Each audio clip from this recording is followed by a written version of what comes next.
বাজে আমাদের সামান্য একটু গ্যাস দেয়, মা বোনেরা ঘুম থেকে উঠার আগেই এই গ্যাসগুলো চলে যায়।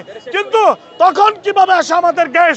কিন্তু আপনারা এইটা লুকোচুরি করে আমাদের থেকে বিল নিচ্ছেন, অথচ আমাদের টাকাতে আমাদের গ্যাস দিচ্ছেন না। এটা তো হবে না, কারণ আমাদের গ্যাস দিতে হলে, টাকা নিতে হলে আমাদের গ্যাস দিতে হবে।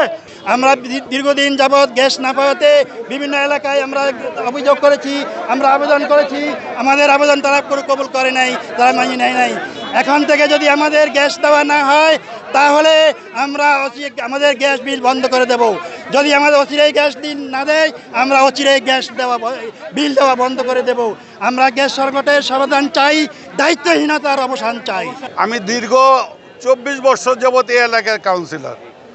তো আমার এলাকার লোক আজকে মনে করেন যে 13-14 বছর যাবত তেমন কোনো গ্যাস পায় না।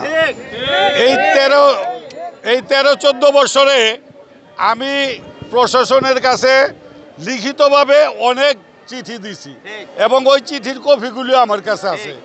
এবং আমি সশরীরে অনেকবার গ্যাস অফিসে গেছি, গ্যাসের কর্মকর্তাদের কাছে গেছি, কিন্তু কোনো ফল হয় নাই।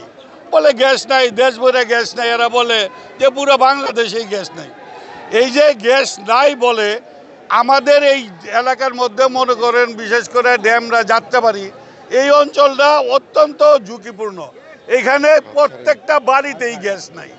আর এখানে মনে করেন যত গ্যাসের হোল্ডার আছে সবাই তো গ্যাসের বিল দিতেছে, গ্যাসের বিল এরা ঠিকই নিতেছে, কিন্তু গ্যাস নাই।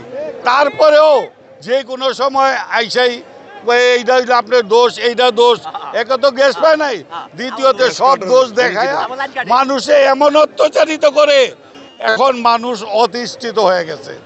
তো ইতিমধ্যে পদক্ষেপ নিছে। এই জন্য জুমার নামাজের পরে আমরা আজকে মানববন্ধন করতেছি। আমাদের আর কোনো পথ নাই, অবশ্যই আমরা কঠোর পদক্ষেপে যাব। আমরা প্রয়োজনে গ্যাস অফিস আমরা ঘেরাও করব। আর যদি মনে করি গ্যাস নাই দেয় তাহলে ইতিমধ্যে 13-14 বছরে যে গ্যাসের বিল নিছে ওগুলি আমাদের মাফ করে দেব। গ্যাস দিব না ভালো কথা, গ্যাস নাই ভালো কথা, কিন্তু আমাদের গ্যাসের বিল কেন নিচ্ছে?